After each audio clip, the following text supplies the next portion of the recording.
I am back. Some may say stronger than ever. Coming to you with the most based opinions in the War Thunder community. Today I'm going to be talking about the F-15 STOL, and I think we could probably see it soon, but knowing Gaijin, they'll probably just keep adding crappy strike planes because, you know, I had been planning on filming this video for the last couple days, and now, of course, I get a notification saying that they're releasing this new crappy Italian strike aircraft that no one really cares about. So, I think in the future, we could definitely see this, but, you know, it's not a strike aircraft, so Gaijin might not add it. So there was actually two main versions of the F-15 STOL. So the first one was an F-15B. So it was an F-15, basically an F-15C model, and then you had 2D vectoring nozzles. The nozzles only had 20 degrees of vertical vectoring, so those could only, you know, give you AOA in the vertical range. So, I mean, it's still a good plane with thrust vectoring, it's just, you know, we want the full package. So, later in the 90s, they took an F-15E and equipped it with two Pratt & Whitney PW229s, which were 3D thrust vectoring nozzles. So, you could point them in any direction, and you could get the most possible AOA out of them. It is an F-15E, which, you know, recently got added, so you get a general idea of what it is. You get two crew members, which doesn't really hinder your flight performance that much. It also did have reversible thrust, according to Wikipedia. I don't know, that seems kind of weird, but, you know. It did have canards in the front, which give it a lot more AOA, too, on top of the thrust vectoring, so this thing would be a beast at dogfights.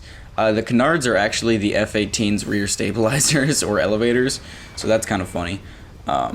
It doesn't have a gun, though, because of the canard configuration, which kind of sucks. But, I mean, you gotta balance it out somehow, and I feel like that's a way you really could. I feel like if you had AIM-9Ms or AIM-9Ls, you would still be able to pull enough AOA to get them off in a fight. I mean, they're not R-73s, but if you're already pulling that much AOA, you might be able to get a couple quick ones off. It would be able to carry all the usual F-15 air weaponry. I'm not sure about ground weaponry, though. There's not a lot about it online. And I think we have a couple things that are going to be able to balance it soon in the future. So, like the Su-30 is a naval two-seater flanker. That one has thrust vectoring. There's also an Su-33 that has thrust vectoring, too. So we're going to start seeing these planes coming around, and I think this would be a good one for the Americans because until like the F-22, we really don't see a lot of this.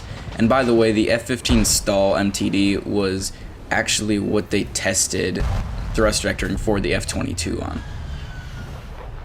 And if Gaijin ever adds it and stops trolling us, the F-18C would also be a good counter because that thing pulls a lot of AOA. It's like an F-16 on steroids.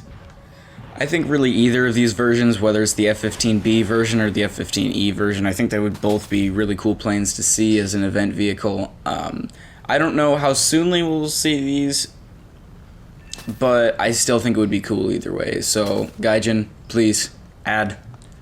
There are also a lot of other event planes I want to see, so I would be equally happy about those. I actually made a separate video if you want to go check it out. Really worked that one in there. Nice. But this is definitely high up on my list, so let me know what you guys think in the comments, and I will see you next week. And yes, I'm not just saying that this time.